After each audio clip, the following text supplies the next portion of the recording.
नमस्कार दोस्तों। आज भारत और ऑस्ट्रेलिया के बीच मैच चल रहा है।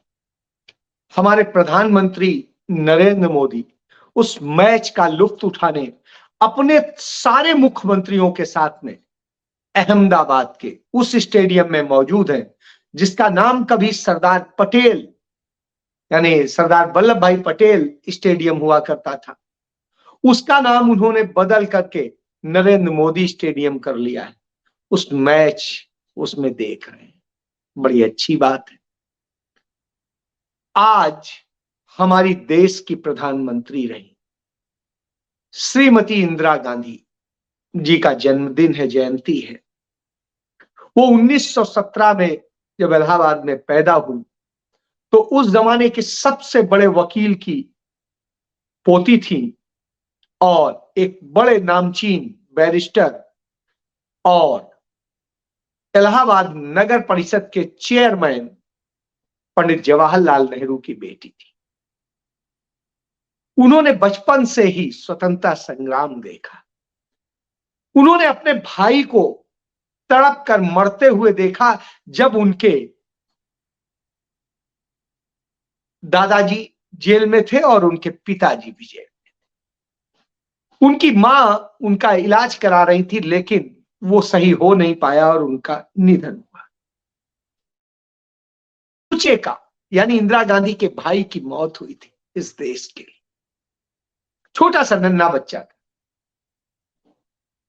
ये आप समझ सकते हैं। तो उस दर्द को महसूस करती थी। उस दर्द को महसूस करती थी तो क्या हुआ, जब वो प्रधानमंत्री थी और उसके बाद में चुनाव हुआ, आपातकाल खत्म होने के बाद। आपातकाल भी एक मजबूरी थी। वो उस समय की मजबूरी थी। इसे ये नहीं देखना चाहिए कि वो राजनैतिक कोई कारण मौजूद था। उससे बड़ा कारण मौजूद था कि अमेरिका की साजिश के तहत तमाम विपक्षी दल एक होकर के उनके खिलाफ लड़े थे और उन्हें हराया था और उसके बाद में सत्ता में आए थे।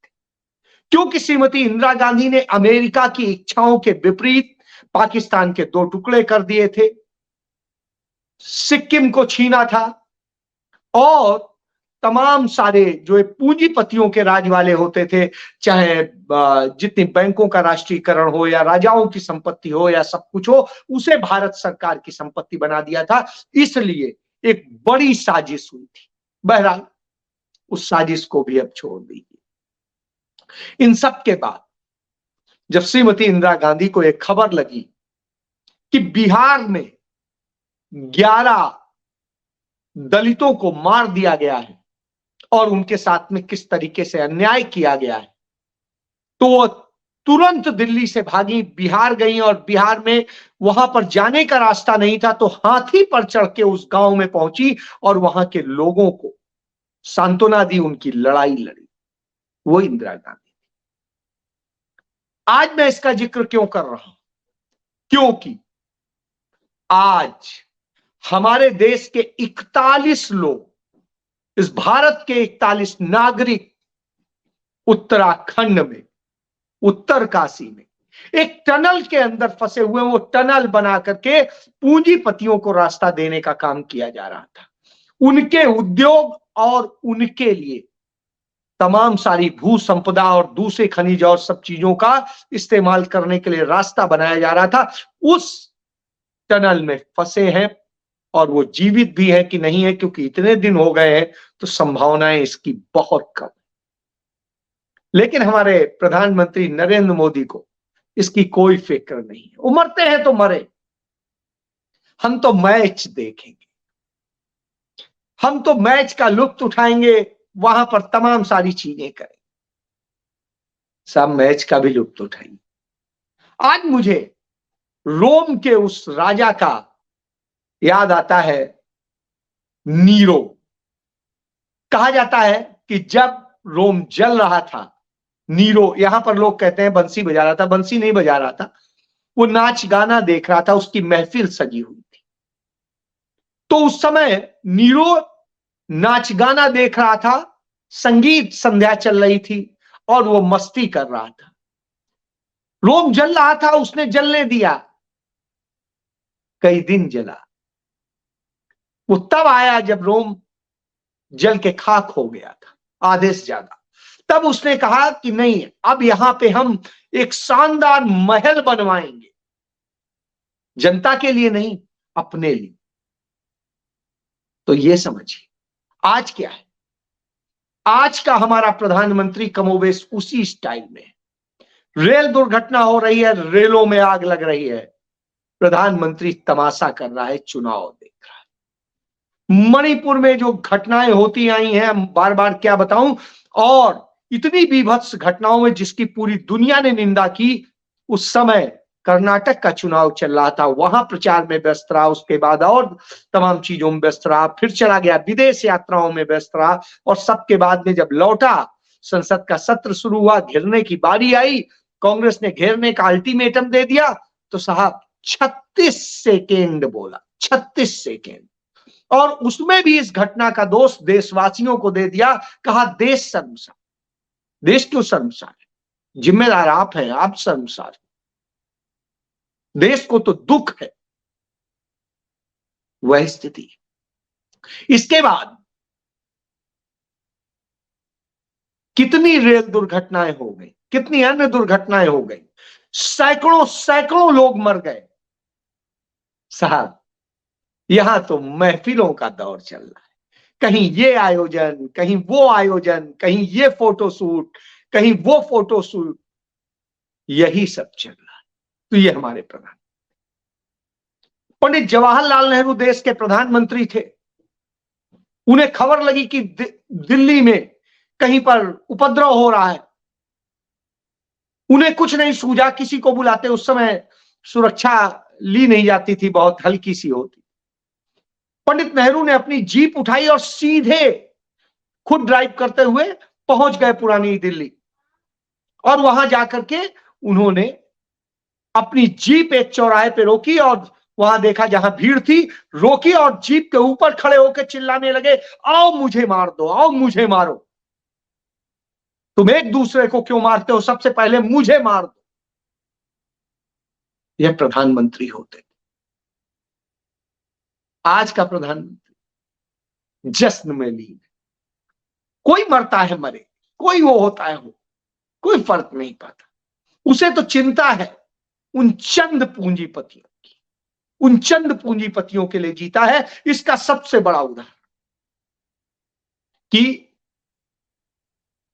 जब रेलवे में देख रहे हैं हम किस तरीके से भारी भरकम भीड़ बढ़ रही है, किस तरीके से लोग भूसे की तरीके से जा रहे हैं और क्या कर रहे हैं, कैसे घटनाएं हो रही, तब रेलवे में डिब्बे बढ़ाए जाते हैं किसके? एसी कोच के। रेलवे के मुताबिक 95% से अधिक लोग स्लीपर या नॉन एसी कोच में सफर करते हैं, और एसी कोचेज में चाहे एसी फर्स्ट हो, सेकेंड हो, थर्ड हो, ये सब मिलाकर के जो उसमें सफर करते हैं उनकी संख्या 4.6 है। तो आप समझ लीजिए कि जो 4.5% है उनके लिए सब कुछ होगा, और जो 95% से अधिक है उनके लिए सीटें नहीं बढ़ेंगी, उनके लिए डिब्बे नहीं बढ़ेंगे। तो साहब ये किया जाता है, लोग मरते हैं। चुनावी उसकी देख लीजिए, छतरपुर में जिस तरीके से हत्या की गई कांग्रेस पार्टी के पार्षद जो है सलमान की, और उसके बाद कांग्रेस पार्टी क्या करती, वहां पूर्व मुख्यमंत्री दिग्विजय सिंह वहां जाते हैं और सड़क पर ही, थाने के सामने ही लेट जाते हैं, धरना करने लगते हैं। राजा है वो, और वो राजा सड़क पर सो रहा है, कह रहा तब तक नहीं उठूंगा जब तक कार्रवाई नहीं। यह होता है। तो यह होता था। श्रीमती इंदिरा गांधी 13 साल की उम्र में जेल गई थी इस देश की आजादी के आंदोलन में, और तब से वो लड़ती रही। जब शादी हुई तो हनीमून मनाने नहीं गई, जेल गई। उनके पति भी एक जेल गए, देश के लिए, किसी अपने लिए नहीं। वह परिवार, जब उस परिवार की बात करें तो आज बात करूंगा आज राहुल गांधी राजस्थान में थे, वो मैच नहीं देख रहे थे, राजस्थान में थे, राजस्थान में वो रैली संबोधित कर रहे थे, और आज उनमें पंडित जवाहरलाल नेहरू देखने को मिला। आज उनके अंदर डिस्कवरी ऑफ इंडिया के शब्द दिखाई दिए। उन्होंने वहां पर जो कहा, उन्होंने भी वही से ही सवाल किया जैसे पंडित जवाहरलाल नेहरू ने एक जमाने में जनता से किया था कि आखिर भारत माता है कौन? आप नारा लगा रहे हो भारत माता की जय, भारत माता की जय, हम भी लगाते हैं, है कौन? आज भी जवाब नहीं था, तब भी जवाब नहीं था। तब राहुल गांधी ने जनता को बताया कि भारत माता ये पहाड़, ये धरती, ये तमाम चीजें नहीं है, नदियां नहीं है। भारत माता आप हो, भारत का मजदूर है, दलित है, पिछड़ा है, आदिवासी है, ये सब है। तो भारत माता यहां का नागरिक है। तो नागरिक उत्तराखंड में, उत्तरकाशी में, जहां डबल इंजन की सरकार है, मर रहे हैं, लेकिन हमारे प्रधानमंत्री जश्न मना रहे। राहुल गांधी ने कहा कि इसीलिए हम चाहते हैं कि इस देश के लोगों को किस तरीके से एक अधिकार मिले, किस तरीके से पिछड़ों का अधिकार छीना गया है, दलितों का अधिकार छीना गया, आदिवासियों का अधिकार छीना गया है, हम उन्हें अधिकार दिलाना चाहते हैं। नरेंद्र मोदी कहते हैं कि वो पिछड़े हैं, स्वयंभू पिछड़े हैं, लेकिन वो उन्हें अधिकार नहीं देना चाहते, उनके लिए कुछ करना नहीं चाहते। लेकिन हम कहते नहीं हैं, हम करते हैं, और उसके उन्होंने तमाम उदाहरण दिए। तो जिस तरह की स्थितियां हैं, आप इससे समझ सकते हैं कि किस तरह के हैं। लेकिन नरेंद्र मोदी को क्या है, वो तो मुफ्तखोरी वाली जो मैच है वो देख रहे हैं। क्योंकि मैच आप देखिए, जो मैच में पैसा खर्च करता है वो कॉमन व्यक्ति होता है, हम आप होते हैं। जो वीआईपी और वीवीआईपी होता है वो मुफ्त की टिकट पे जाता है, उसे खाना मिलता है, सब कुछ मिलता है। मैंने भी एक आध बार इसको एंजॉय किया है, तो मुझे पता है कि वहां क्या क्या मिलता है। 4 आना पैसा नहीं खर्च होता, हम एंजॉय करते हुए जाते हैं, गाड़ी वहां तक हमारी अंदर तक जाती है। लेकिन दूसरों की गाड़ी या सब कुछ बड़ी दूर खड़ी करा ली जाती है, या गाड़ी से नहीं आते हैं, वैसे आते हैं तो पैदल आते हैं। मुझे याद है कि मैं उन दिनों कानपुर में पढ़ा करता था, तो जेके वाले ग्रीन पार्क में मैच करा रहे थे, और इत्तेफाक से उस दिन भी ऑस्ट्रेलिया के साथ मैच था। मैं देखने गया था, टिकट दिया था स्टूडेंट्स को, हमारे फ्री दिया था स्कूल ने, क्योंकि जेके ही के लोग करा रहे थे। तो मैं उन्हीं के स्कूल में पढ़ता था।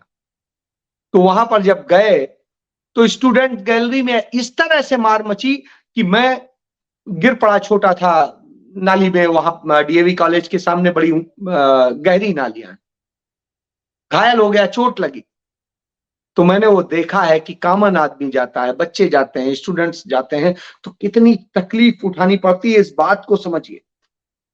यह दशा है इस देश में के लोगों को, न न्याय मिल पा रहा है, न दूसरी व्यवस्थाएं हैं, और जो न्याय देने वाले हैं उन्हें डराया, धमकाया और परेशान किया जाता है। इसको लेके chief justice of India DY Chandrachud ने कहा कि मेरे पास कोई जादू की छड़ी नहीं है, मैं कोशिश कर रहा हूं, लेकिन सब कुछ मेरे अख्तियार में नहीं। सरकार करने नहीं देना चाहती, उसको उन्होंने इस तरह सीधे नहीं कहा, उन्होंने घुमा के कहा। तो राहुल गांधी जैसे नेता की क्यों जरूरत है, इसकी वजह यही है, और इस वजह को समझने की जरूरत है। इस देश के कॉमन लोगों के लिए, उनके लिए तो सरकार के पास वक्त नहीं है। सरकार के पास मैच देखने का वक्त है, सरकार के पास चुनाव प्रचार में वक्त है, सरकार के पास दूसरी चीजों के लिए वक्त है। सरकार के पास मणिपुर जाने का वक्त नहीं है, जहां सैकड़ों लोग मर गए, हजारों लोग बेघर हैं, सैकड़ों लड़कियां सामूहिक बलात्कार का शिकार हो गई, बेटियों की नग्न परेड हो गई। यह स्थिति है। टनल से लेके सबकी बात करें तो उस महिला और सबकी आज याद आती है कि श्रीमती इंदिरा गांधी प्रधानमंत्री होती थी, महिलाएं दम के साथ कहती थी कि हाँ हम हैं, उन्हें सत्ता का एहसास होता था।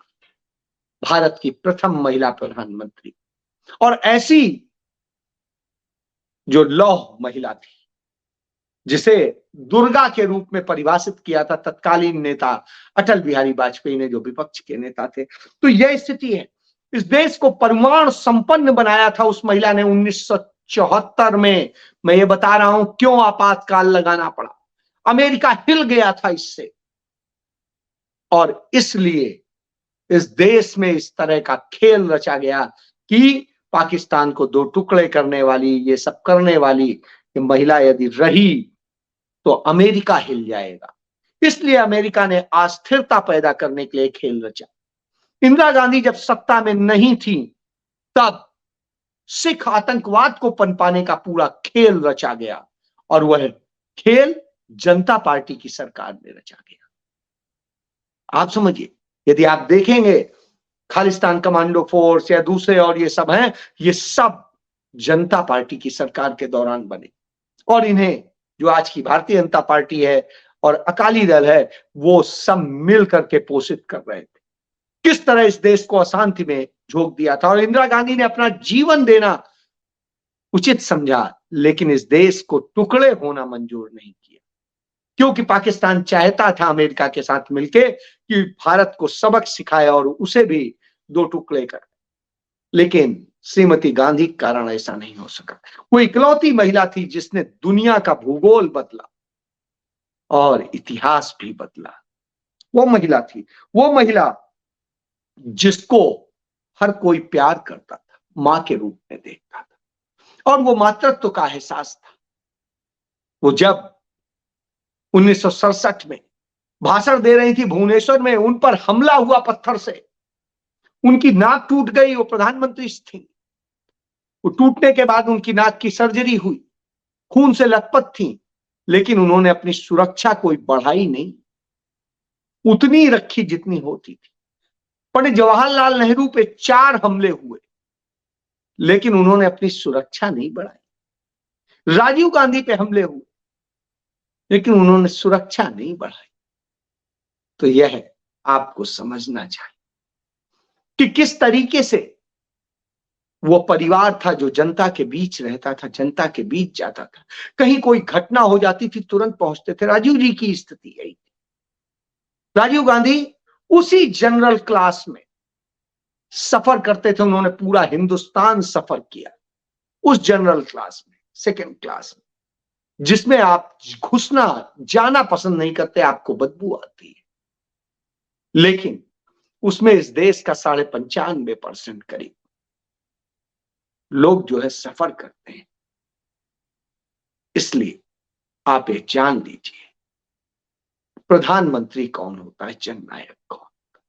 तो आज राहुल गांधी में पंडित जवाहरलाल नेहरू का रूप नजर आ रहा है, और इंदिरा जी की जयंती के अवसर पर, रानी लक्ष्मीबाई की भी आज जयंती है, उनकी जयंती के अवसर पर दोनों उन महान महिलाओं को सादर नमन करते हुए मैं यही उम्मीद करूंगा कि इस देश को सशक्त बने, इस देश में इस तरह की घटनाएं ना हो कि नागरिक मर रहे हों और प्रधानमंत्री तमाशा देख रहा हो, तो ये हाल ना हो।